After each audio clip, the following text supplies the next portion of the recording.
Hey guys, good morning. This is your Saranya. நம்ம கிட்ட வந்து பார்த்தீங்கன்னா 5 வெரைட்டி ஆஃப் பன்னீர் ரோஸ் இருக்குன்னு நான் உங்ககிட்ட முன்னாடி சொல்லியிருப்பேன். இதனுடைய நேம் வந்து ஆந்திரா பன்னீர்னு சொல்லுவாங்க. ஸோ இதை வந்து வச்சு கமர்ஷியலாக பிஸ்னஸாகவும் பண்ணிகிட்ருக்காங்க. விவசாயிகளுக்கு நல்ல ஒரு மகசூல் இருக்கக்கூடிய பன்னீர் வெரைட்டினா இதுதாங்க சொல்லலாம். இதனுடைய லைஃப் டைம் பார்த்திங்க அப்படின்னா 3 days. ஸ்மெல் வந்து பன்னீர் ரோஸை கம்பேர் பண்ணும்போது கொஞ்சம் மைல்டாக தான் இருக்கும். பட் வந்து பெட்டல்ஸ் வந்து நல்லா ஸ்ட்ராங்காக இருக்குங்க. இது வந்து பார்த்திங்கன்னா பூ மார்க்கெட்டில் உதிரி பூவாகவும் விற்பாங்க. இது வந்து இந்த ரோஸை வந்து கிலோ கணக்குலேயும் சேல் பண்ணுவாங்க. ஒரு ஃபார்மருக்கு நல்ல மகசூல் கொடுக்க உடைய பிளான்ட் அப்படின்னா இந்த ஆந்திரா பன்னீர் தாங்க.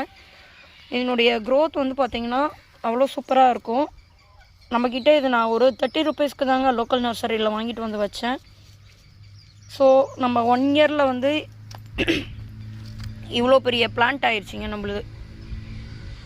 நீங்கள் கட் பண்ணி விட்டுக்கிட்டே இருந்தீங்க அப்படின்னா கரெக்டாக அந்த உரத்தை மட்டும் டிஏபி, சாணக்குப்பை இதெல்லாம் மட்டும் கொடுத்துட்டு 15 நாளுக்கு ஒரு நாள் கடலை புண்ணாக்கு இது மட்டும் கொடுத்தீங்கன்னா ஒரு விவசாயிக்கு நல்ல பலனை கொடுக்குங்க. ஸோ ஃபெர்டிலைசர் வந்து பார்த்திங்கன்னா நார்மலாக எல்லா பிளான்ட்டுக்கும் நம்ம என்ன சொல்லிகிட்டு இருக்கோமோ அதுவே ஃபாலோ பண்ணால் போதும். இது வந்து ஒரு பிஸ்னஸாகவும் நீங்கள் பண்ணலாங்க. ஸோ கைஸ், அடுத்த வீடியோவில் பார்க்கலாம். பை.